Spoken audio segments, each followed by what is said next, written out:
upon the respondents if they change, if they increase or reduce the ratio of the existing quota system. এখানে কিন্তু স্পষ্টভাবে বলা হয়েছে respondents ছিল সরকার। সরকার যদি কোটা বর্তমান এক্সিস্টিং কোটা সিস্টেমকে ইনক্রিজ করে অথবা ডিক্রিজ করে অথবা পরিবর্তন করে, সেক্ষেত্রে হাইকোর্টের কোনো বাধা নেই। আমরা এখন প্রশ্ন করতে চাই, যারা এতদিন আমাদের আন্দোলনকে বিতর্ক করতে চেয়েছেন, তারা কি উদ্দেশ্য ছিল তাদের? সুতরাং এতদিন পর্যন্ত সরকারের যে মহল আমাদেরকে বারবার বলেছেন হাইকোর্টের উপরে ভরসা রাখতে, আমরা হাইকোর্টের উপরে ভরসা রেখেছি। আজকে হাইকোর্ট আপনাদের উপরে যে দায়িত্বটি দিয়েছে, আমরা বিশ্বাস করি আপনারা সেই দায়িত্বের অতি সত্বর আপনারা সমাধান দিবেন। আমরা বিশ্বাস করতে চাই সমাধানের বিকল্প কখনো ভয় হতে পারে না। আমরা বিশ্বাস করতে চাই সমাধানের বিকল্প কখনো মামলা হতে পারে না, সমাধানের বিকল্প কখনো হামলা হতে পারে না, সমাধানের বিকল্প কখনো প্রেশার হতে পারে না, পলিসি মেকিং কে কখনো পাওয়ার পলিটিক্সে রূপান্তর করা যেতে পারে না। আধুনিক বাংলাদেশের যে শিক্ষার্থীরা রয়েছে তারা পাওয়ার পলিস করে না। বাংলাদেশের সংগ্রামী বন্ধুরা, সংগ্রামী ছাত্র বন্ধুরা, আমরা 2018 সালে কোটা সংস্কার আন্দোলন করেছিলাম। তখন মাননীয় প্রধানমন্ত্রী সংসদে বলেছিলেন বাংলাদেশের প্রথম ও দ্বিতীয় শ্রেণীর চাকরিতে কোনো কোটা থাকবে না, এবং তার সেই কথার ভিত্তিতে একটি পরিপত্র জারির মাধ্যমে বাংলাদেশ থেকে প্রথম ও দ্বিতীয় শ্রেণীর সকল কোটা দূর করা হয়। কিন্তু 2024 সালের 5 জুন মহামান্য হাইকোর্ট সেই পরিপত্রটিকে অবৈধ ঘোষণা করে। সবচেয়ে বড় কথা হচ্ছে আমাদেরকে বলা হচ্ছে যে আমরা কেন হাইকোর্টের এই রায় মেনে নিয়ে কেন আমরা পড়ার টেবিলে ফিরে যাচ্ছি না। আমরা 3টি জায়গা থেকে এই কথাটির সাথে দ্বিমত পোষণ করি। আমাদের প্রথম যে জায়গাটি, সেটি হাইকোর্ট নিজেই প্রমাণ করে দিয়েছে। হাইকোর্ট যখন সেই পরিপত্রটিকে 2024 সালে এসে অবৈধ ঘোষণা করতে পারে, তার মানে ওই পরিপত্রটিতে অবশ্যই কোনো ত্রুটি আছে। আমরা যে এক দফা দাবি নিয়ে আমাদের এই আন্দোলনটি করছি, তার সবচেয়ে গুরুত্বপূর্ণ যে কথাটি হচ্ছে আমরা চাই বাংলাদেশের সরকারি চাকুরিতে সকল গ্রেডে, আমি আবারও বলছি সকল গ্রেডে কোটার সংস্কার করতে হবে। আমরা বিশ্বাস করি মেধাভিত্তিক স্মার্ট বাংলাদেশ গড়ার জন্য সরকারি চাকুরিতে প্রতিটি গ্রেডে এই কোটার সংস্কার করতে হবে। 3 নম্বর যে জায়গাটির কারণে আমরা আজকে রাজপথে রয়েছি, সেটি হচ্ছে 2018 সালের সেই পরিপত্রটিতে কোনো কোটা নেই। এখন গুরুত্বপূর্ণ কথা হচ্ছে আমরা এখনো বিশ্বাস করি বাংলাদেশে অনগ্রসর কিছু জাতিগোষ্ঠী রয়েছে, আমাদের প্রতিবন্ধী ভাইরা কিংবা পাহাড়ের ওই ক্ষুদ্র নৃগোষ্ঠী যারা রয়েছেন, সে ভাই বোনেরা, আমরা বিশ্বাস করি তাদের জন্য একটি যৌক্তিক মাত্রায় কোটা থাকা উচিত। যেহেতু সংবিধানের এটি বলা হয়েছে, এখন 18 পরিপত্র দেখলে আপনি দেখতে পাবেন এখানে কোনো কোটা নেই। তাহলে একজন মুক্তিযোদ্ধা পরিবারের সন্তানের ভিটের কারণে মহামান্য হাইকোর্ট যদি 18 পরিপত্রকে অবৈধ ঘোষণা করে, তাহলে আজকে থেকে কিছুদিন পরে তো একজন প্রতিবন্ধী যদি বলে, তাহলে এটি অবৈধ ঘোষণা করার সম্ভাবনা আরো বেড়ে যায়। বন্ধুগণ, প্রথমে এই সারা দেশে আজকে আমাদের যে পূর্ব ঘোষিত কর্মসূচি, সেই কর্মসূচিতে যেখানে যেখানে হামলা ও বাধা দেওয়া হয়েছে, আমি তার নিন্দা ও প্রতিবাদ জানিয়ে আমার বক্তব্য শুরু করছি। এবং যারা বাধা বিপত্তি পেরিয়েও বিভিন্ন জায়গায় প্রতিরোধ করে তুলেছেন, আজকের কর্মসূচিকে সফল করে দিয়েছেন, তাদেরকে সাধুবাদ জানাচ্ছি। সামনের দিনগুলোতেও আমাদের এভাবে ঐক্যবদ্ধভাবে আমাদের মাঠে থাকতে হবে। দুই একটি কথা বলতে চাই। আমাদেরকে বারবার বলা হচ্ছে যে হাইকোর্টের বিষয়, আদালতের বিষয়, আমরা কেন এখন রাজপথে আছি?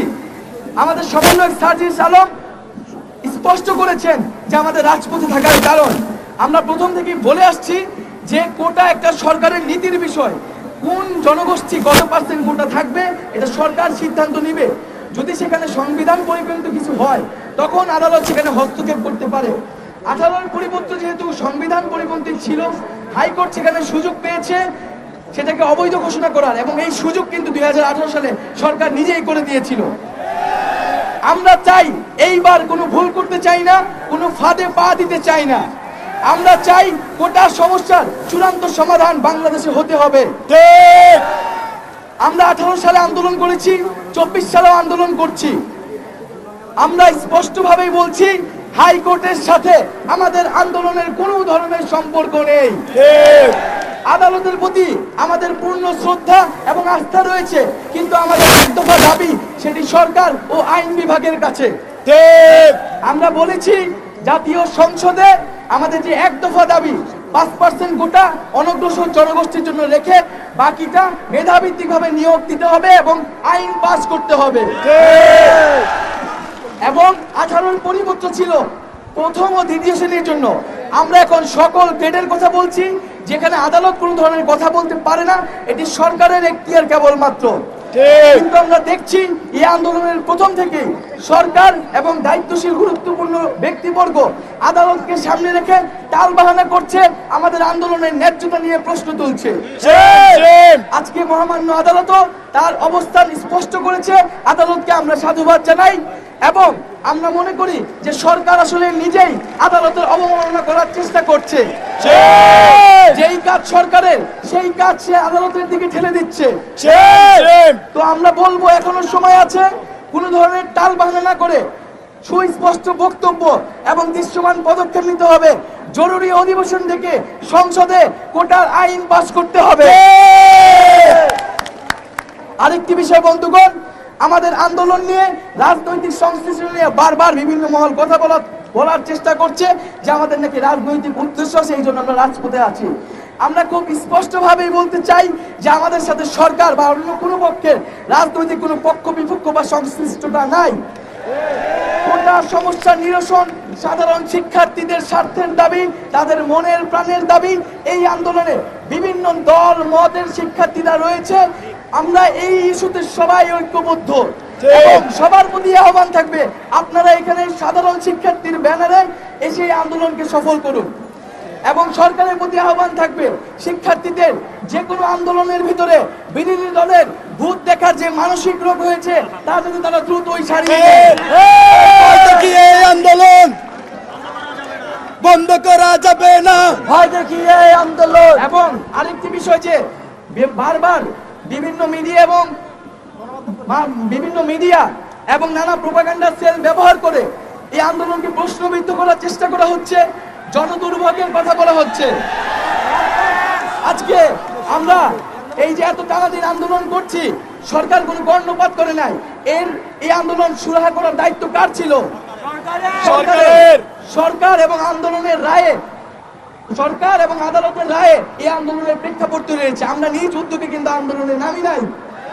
তো সরকার যখন ব্যবস্থা নেয় নাই, টনক করে নাই, আমাদের রাজপথে থাকতে হয়েছে। ফলত এই জনদুর্ভোগের দায় কিন্তু কর্তৃপক্ষকে নিতে হবে। এবং আমরা মনে করি জনগণ আমাদের সাথে আছে, আমাদেরকে তারা সহযোগিতা করছে। আমরা তাদেরই সন্তান। আমরা চাকরি না পেলে কিন্তু বাংলাদেশের ভবিষ্যতে অন্ধকার হয়ে যাবে। তাই বলবো, সাংবাদিক ভাইদের অনুরোধ জানাবো যে আমরা নিয়মতান্ত্রিক ভাবে শান্তিপূর্ণ ভাবে আন্দোলন চালিয়ে যাচ্ছি। আমরা সকলের সহযোগিতা চাই, আমরা জনদুর্ভোগ চাই না, নিজেদের দুর্ভোগ চাই না। আপনারা সকলে মিলে সরকারকে প্রশ্ন করুন, কেন এতদিন শিক্ষার্থীরা মাঠে আছে, কেন শিক্ষার্থীদের দাবি দ্রুত গতিতে মেনে নেওয়া হচ্ছে না? প্রশ্ন দেওয়ার দায় আমাদের না, এই প্রশ্ন দায় দিবে সরকার। এবং আজকে যেটা হলো যে আমাদের বাধা দেওয়া হলো, ভয় দেখানো হলো, এবং আমরা দেখেছি ঢাকা বিশ্ববিদ্যালয় ক্যাম্পাসে বিভিন্ন জায়গা থেকে বাসে করে অছাত্র এনে ক্যাম্পাসে একটা অস্থিতিশীল পরিবেশ তৈরি করার চেষ্টা করা হয়েছে। আমরা স্পষ্টভাবে বলতে চাই যে আমাদের কোন রাজনৈতিক পক্ষ বিপক্ষ এখানে নাই। কিন্তু শিক্ষার্থীদের আন্দোলনে কোনো ধরনের যদি বাধা দেওয়া হয় তাহলে কিন্তু আমরা দেখবো না কে বাধা দিচ্ছে আমাদের।